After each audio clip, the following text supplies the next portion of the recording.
I used to spend the night in hotel parking lots. What was I gonna do? I ain't had nowhere to stay, so I lived in the car. I had $35. And I said, come on, God, man, I've been trying to make this dream come true. You done left me out here like this. And I was crying so hard that he just said, I didn't like hear a voice or nothing, but he spoke to me, and however he said, if you get up, I'm gonna take you places you ain't never been. Now I was finna quit. So I said, skip it.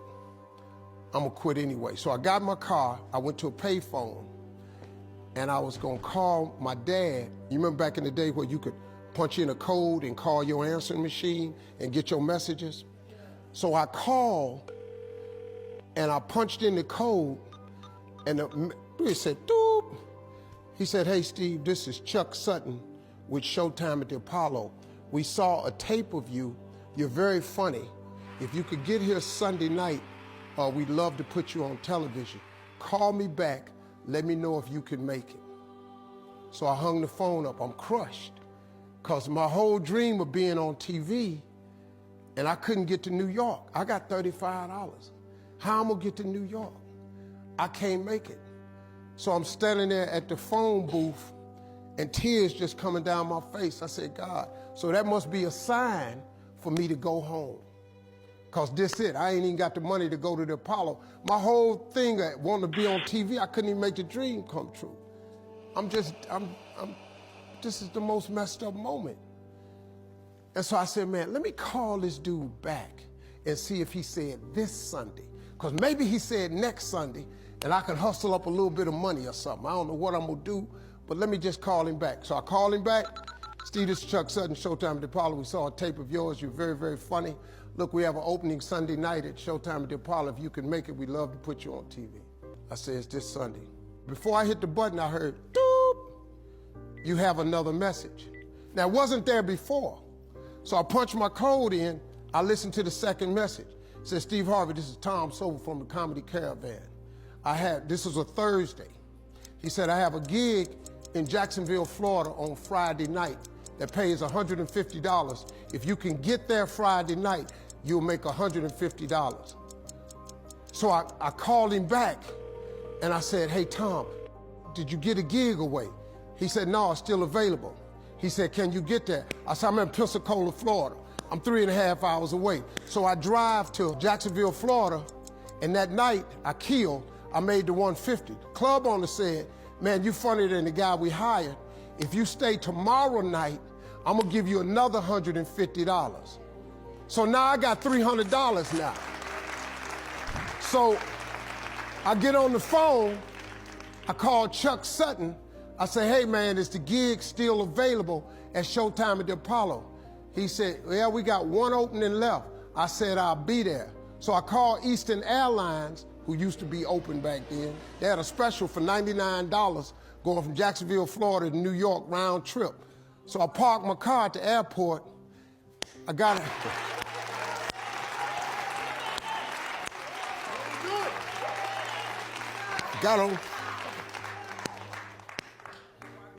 Got on plane, flew. Everything I had was in 2 bags. Got to the Apollo. I said, hey man, I'm here. I got there at 11 o'clock in the morning. He said, you can't stay here because you don't come on to the late show tonight. I said, man, I ain't got nowhere to go. I said, if you just let me stay in this building, man, I ain't gonna move around nothing. I ain't got nowhere to go. I'm in Harlem. I can't go back out here. I got these 2 bags. I got victim wrote all over me, man. So he said, all right, if you go upstairs, don't come down. So he put me in the dressing room on the 6th floor.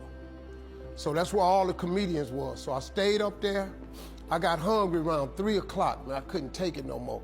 So I went back downstairs, a dude named Alton Liston. I said, hey man, he said, man, I thought I told you, don't come down them damn steps. I said, hey man, I'm just hungry, man. I said, let me go to that KFC I saw on the corner. Just let me get some chicken. I'll come right back. He said, man, if you ain't back in 20 minutes, you ain't getting in this building. So I went, bought me some chicken, came back. So the comedians started coming in the building. They started coming up on the 6th floor. So I meet this guy named D.L. Hughley. I introduced myself, he introduced himself.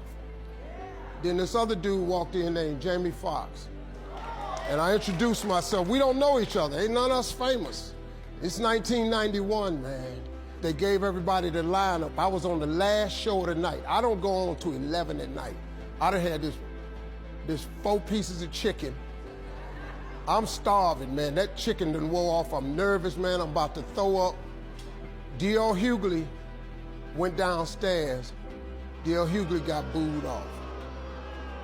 Jamie Foxx went down there and got booed.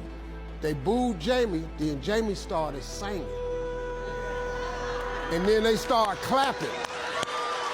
And Jamie had their ass, then he went back to them jokes, and they got his ass.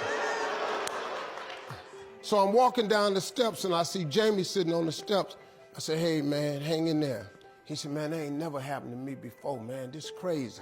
This Jamie Foxx, man, one of the most talented people in all of comedy. And now, you don't even know how nervous I am, man. I can't even.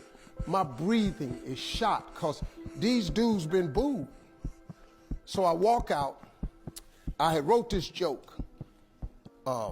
Mike Tyson had got in a fight in Harlem with this heavyweight named Mitch Green. Mike Tyson had hit the dude in the eye in the store. Now, he was on the news, his eye was swollen. So the joke I wrote was, they was interviewing Mitch Green, and he was telling everybody what happened, but his eye took over the interview. And I wrote this joke that his eye started talking and was just, I'll tell you what happened. The heavyweight champ's fist is coming towards my face. I just said, Lord, Lord, Lord. And I wrote this whole joke about this dude's eyeball talking. And when the punch came, and all this here, the Apollo, man, they went crazy. They lost their mind. I got a standing ovation, man. I walked off stage, man, just started crying. I couldn't believe it. They paid me. I made $750 for being on TV for one night. I'd never made $750 telling jokes in one night. And so that was my first television appearance. A couple weeks later, Sinbad was the host of the show. He got this job on Different World. And so he quit. And so Mark Curry became the host. And then Mark Curry got hanging with Mr. Cooper, and he quit. And they came to me and said, would you come back to New York and host amateur night for us to just try you out? Oh, ain't no problem. And so I went to New York, I hosted amateur night, and I was killing. But every time we went to commercial break, I was supposed to let the warm-up act take over like Ruben does. But I knew not to let the warm-up act do that because he would change the attitude of the crowd because the Apollo was a wild place. So I stayed out there. I did the warm-up and the hosting. And I created a bond with that audience. And that's how I got on TV. It was my very first TV show. I hosted Showtime at the Apollo. I ended up being the longest running host in the history of Showtime Apollo. I did that show for 8 years. Nobody ever did it for 8 years. And that was my turn back moment. See, in your life, everybody has a turn back moment. You have a moment where you could go forward or you can give up. But the thing you have to keep in mind before you give up is that if you give up, the guarantee is it will never happen. That's the guarantee of quitting, that it will never happen, no way under the sun. The only way the possibility remains that it can happen is if you never give up no matter what. Because God is always coming. He's never too late. At your worst moment, look, man, when they told me I had to be in New York, I saw no way I could get there. But that God, though, he make the phone ring. I end up in Florida, I make $300. Then I go to New York, I make $750.